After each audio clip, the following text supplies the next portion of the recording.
કારણ કે હું ક્લાસ પછી અમુક લોકોને કહેવાનો છું કે મને ક્લાસની નોટ્સના ફોટોઝ મોકલો. So then I will see if you written my note taking or not. So please લખજો મેં ક્લાસમાં કઈ રીતે નોટ્સ લખી.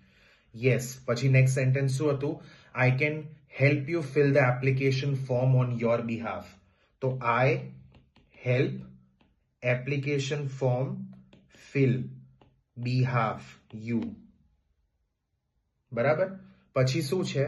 You also need to get identification documents. તો you get ID docs along with your application form. તો along application form. આ application form આનાથી ઉપર લખી જ ના શકો તમે.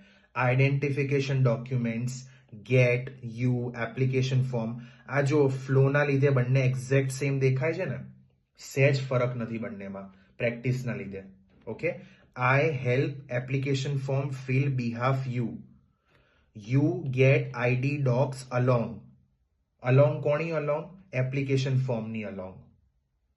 ખબર પડી? અને યસ જેવો વર્ડ પણ મેં YS લખ્યો છે ઇન્સ્ટેડ ઓફ YES. આ થઈ મારી નોટ્સ. ઓકે. હવે બોલીએ. હા, હું તમારી મદદ કરીશ તમારા તરફથી અરજીપત્ર ભરવામાં.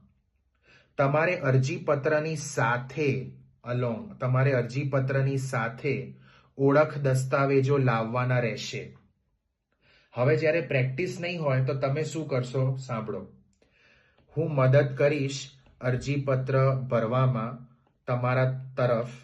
તમારે લાવવાના ઓળખ દસ્તાવેજ, એની સાથે અરજીપત્ર. આવું બોલશો તમે પ્રેક્ટિસ નહીં હોય ત્યારે. આ સેકન્ડ સિનારિયો શું હતું? કોણ સમજાવશે? સેકન્ડ જે સિનારિયો મેં કર્યું એ શું હતું? કોણ સમજાવશે? બોલો, જે જૂના સ્ટુડન્ટ્સ છે. જે કીવર્ડ્સ છે એનું ખાલી ગુજરાતી કરી દીધું. પણ એને શું કહેવાય? મેં શીખવાડેલું છે ક્લાસમાં. Sentence formation. સેકન્ડ સિનારિયોને કહેવાય વર્ડ ટુ વર્ડ ટ્રાન્સલેશન. જે નાટીમાં ના ચાલે. અને જે પહેલા કર્યું એ હતું sentence formation based on your notes. જે તમારે કરવાનું છે. તમારે ખાલી તમારી નોટ્સ વાંચવાની નથી, એનું સેન્સ પણ બનાવવું પડે, એના વાક્ય બનાવવા પડે, પ્રશ્ન હોય તો પ્રશ્ન બનાવવું પડે. તો નોટના ખાલી વર્ડ્સ વાંચી લેવાથી કંઈ નહીં થાય. Keywords. Okay. So first scenario જે હતો જ્યાં મેં સેન્ટેન્સ ક્રિએટ કર્યા, that is your goal. Okay.